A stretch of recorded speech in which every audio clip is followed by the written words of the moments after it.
this week's episode of Gundam Reconguista in G, the many factions of the Regiald Century come together to have a big flashy space battle, and cheer up, Bellry, Ida might not be your sister after all. This week's episode of Reconguista in G was a very nice build-up to the finale of this ridiculously overblown series, which is still incredibly confusing, but very pleasing to the eye. So basically, all of the factions are going to war with each other for control of the technology from the Hermes Foundation, or the original technology from the Universal Century, and this is going to result in, guess what? Some badass mobile suit battles. What's also really strange about this episode is that the Megafauna crew is actually trying to teach Venus Globe how to get in formation during a battle, and they all end up getting sucked into this ridiculous space battle, which actually features a very major death, which, for this series anyway, is kind of rare. I mean, there have been some deaths in the series, some of which have been major, mostly at the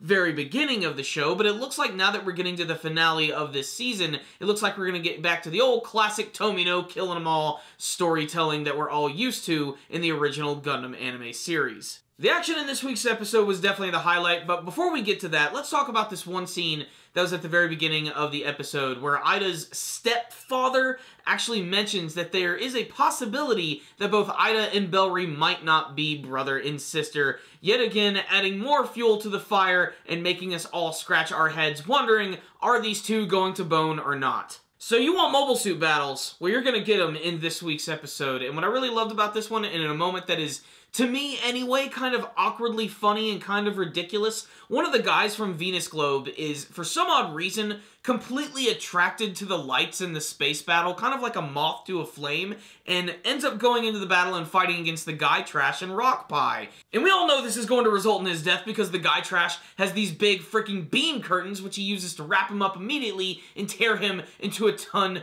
of pieces. But this results in a big battle scene with the G-Self Gundam going up against the Guy Trash, and it's surprisingly well done, it's really intense, and it does feature the death of Rock Pie. This scene is really intense because not only do we get to see the death of this character, but I just love how it's handled in terms of the animation. I especially love the effect of all of the exploded pieces of the mobile suit actually bouncing off of the G-Self Gundam.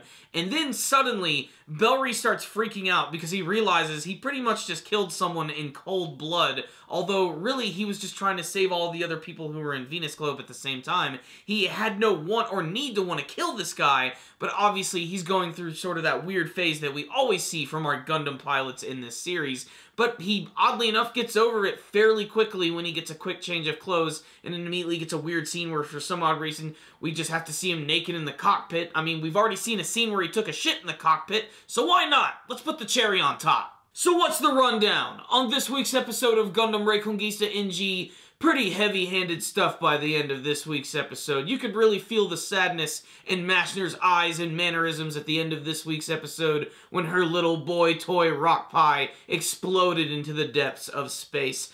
That entire battle scene was pretty impressive. I still love how almost every single mobile suit manages to be completely unique to itself, including the ones that were used by Venus Globe this week. I love the natural design of those. They don't really stand out too much. They're basically there just to be grunts, but I like the way they look. Speaking of which, the G-Lucifer, this brand new freaking mobile suit that belongs to the Megafauna crew, is doing nothing, and that is a freaking crime, because that thing looks so damn sexy, and I really want to see it in action and see what it's really capable of. Basically, it's just there to sort of tow everybody around this week, but there's also some other teases for some new mobile suits. I especially love the fact that it looks like the G-It Corps is going to be teaming up with Mask, and they're actually going to be making use of some other big mobile suits, and they have this one that is called the Yggdrasil, which is sort of a nice homage to Norse mythology, and it looks like it's going to be a big pyramid-like mobile armor, and if you look at the preview, it's going to be piloted by Barara, so I can't wait to see where that's going. It's probably going to lead to another intense scene, which is probably going to have another death scene in it. I imagine now that we're getting closer to the end of the series,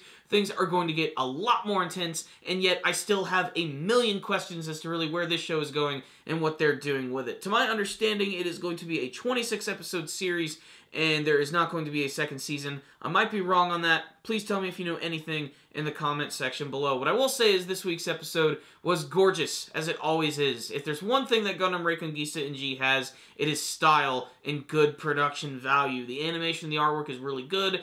The mobile suit battles are always really impressive, and there's just a lot of really cool characters to get attached to. I also love the fact that this week we got to get a lot of FaceTime with Klimnik and Mick. These two are just made for each other, and I really like that we've had a little more focus with them. I would have liked a little more characterization from them, and pretty much every character in the show. This series just sort of does what it wants on its own whim and just goes all over the place, but damn does it look good doing it. That's the only thing. I mean, the production value on this thing is just fantastic, and if you like mecha battles in space, you definitely need to check out this one, and if you consider yourself a fan of the Gundam franchise, in particular the old school stuff from the Universal Century timeline, you need to check this one out because it's basically the newest story in that timeline, taking place thousands of years in the future. I can't wait to see how this is all going to connect to Universal Century by the end of the series. I hope there's going to be something of a bombshell. A lot of people have theorized that this is going to have some sort of connection to Turner Gundam.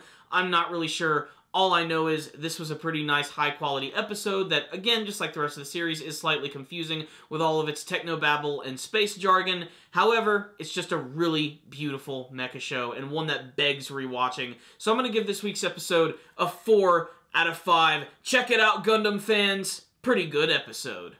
Thank you guys for watching my review. If you like this video, please give it a thumbs up. And before you leave, please tell me what you thought about this week's episode of Gundam Reconguista in G. Did you have a favorite scene from this week's episode? What did you think of the death of Rock Pie? And what do you want to see from the rest of Gundam Reconguista in G? Please subscribe to our channel if you have not already, and make sure to follow us on Facebook and on Twitter. And also check out our brand new podcast series, The Powerful Nerdcast. I'll put a link for that in the description box below.